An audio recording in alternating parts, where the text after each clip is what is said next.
Hi, how you doing? I thought it would be easier just to show you a video of some of my guesses of what I'm thinking is going on. And let me show you how I came to this rationale.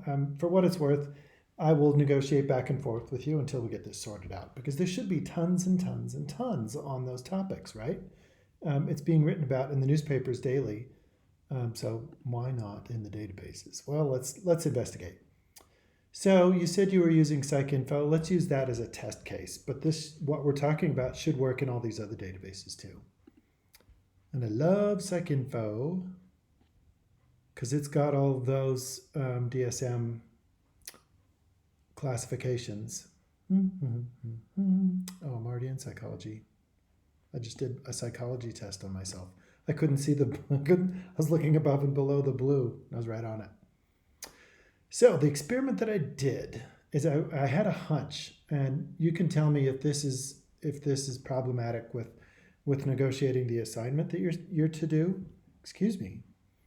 But what we could do is, and I wrote it out. I've de-identified it, but I wrote out a couple of the search statements that you were thinking of. So this one, generalized anxiety disorder. One thing that I had a hunch is that oftentimes, even in very clinical scholarly practice, they won't go all the way out to the generalized anxiety disorder, but they'll just talk about anxiety. And even though it is still recognized in the DSM in that capacity, they might not go to that full definition. Is this allowed? Here, case in point. If we look in PsycInfo, I'll even zoom in. If we're looking in PsycInfo in the advanced search, we can go into just title.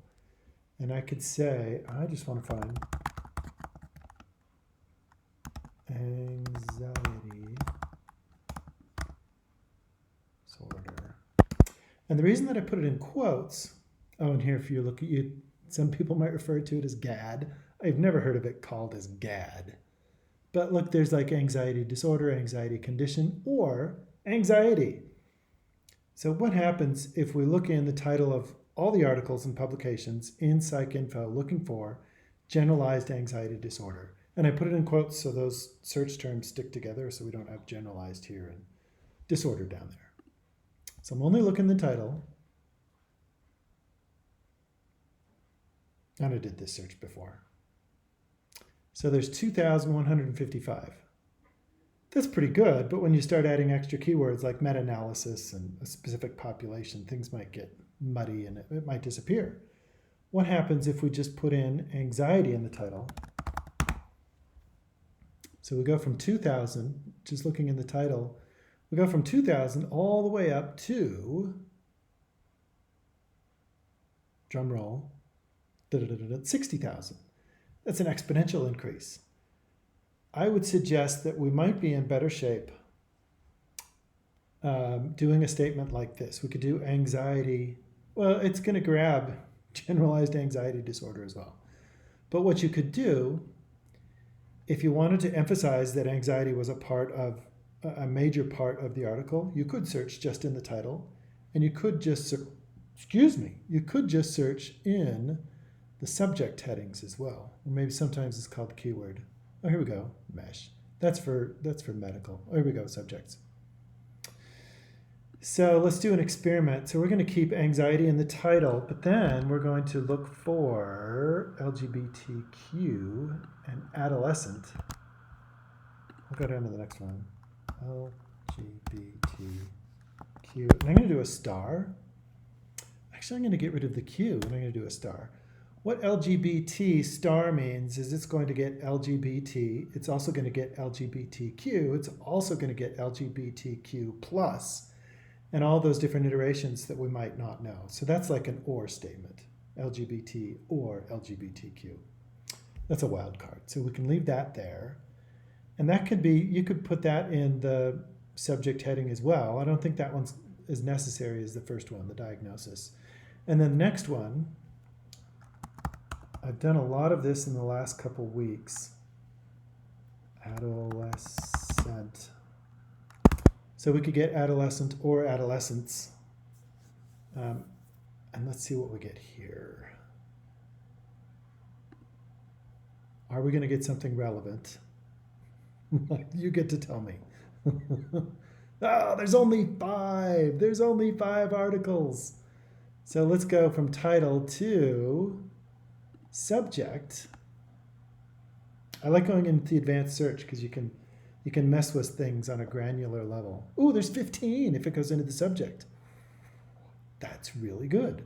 So maybe if a subject is anxiety, but it doesn't show up in the title, maybe there's a greater emphasis on the analysis or the data gathering or the experiment or the population. And anxiety being one of the subjects, I don't know. This might be some of the ways that you could negotiate. You could also just do all text. Typically that search is the title, abstract, and keywords. Oh, you could look in the abstract too. So if we just search in where it's just like all text, then it bumps it up. So you can take a narrow search and you can expand it to a larger one. For all of the databases that you're talking of, same thing with this one. You could search for major depressive disorder, but I would wager depression is going to be a much stronger and more common discussion in the literature. My son is having chips in the chair behind us, so don't mind any of that. So what you could do for this section, let me show you. Depression. Let's say depression in the abstract. So we know that it's in there. And then what we're looking for, children or adolescents. You can put this or in there. You could also, there's a way where you can do the or in here as well. And just add lines. Children or, oh, I'm going to copy this one. Children or adolescents. And then divorce. Oh, look at that. Divorce effects on children. Oh, look at that. Separation, breakup, parting. Some of those are kind of ambiguous and they could go anywhere. This one's pretty well defined. Let's see what we get with that. Before we go into meta-analyses. Oh, 623. So there it's getting. So what you could do is throw in keywords like this and just make sure that it shows up in one of these. So if your keywords are okay, you can narrow the focus by changing it to looking just in the abstract or just in the title. That's cool. Also remember that these go back to 1952. Oh my gosh, that's too old.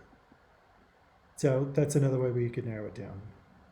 And you could say, okay, I only want it since Facebook came around. I only want academic journals.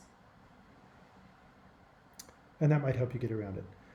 When you were talking about meta-analyses, we might get into trouble with that. People might not be so declarative.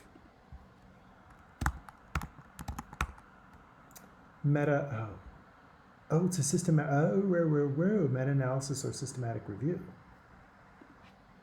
And again, I think I would want that to be in the abstract, where they would declare their methodology. So that might be the keyword that breaks it.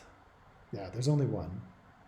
So you might have to back out from a meta-analysis or a systematic review and just look at the literature in general. That might be the sticking point that we ran into. But go dig around in the advanced search and cruise through the articles that you see and see, is there something that's going to fit the bill?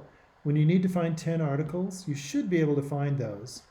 And if it's not necessarily a meta-analysis or a systematic review, you can look for rigor by just looking at how they wrote the article. Does it make sense to you? Does it fit in that narrative where you wanted to do one article and then have another one, then have another one? Because in essence, you're kind of doing a review by yourself as well. So for what it's worth, let me know how it goes, and I'm happy to help.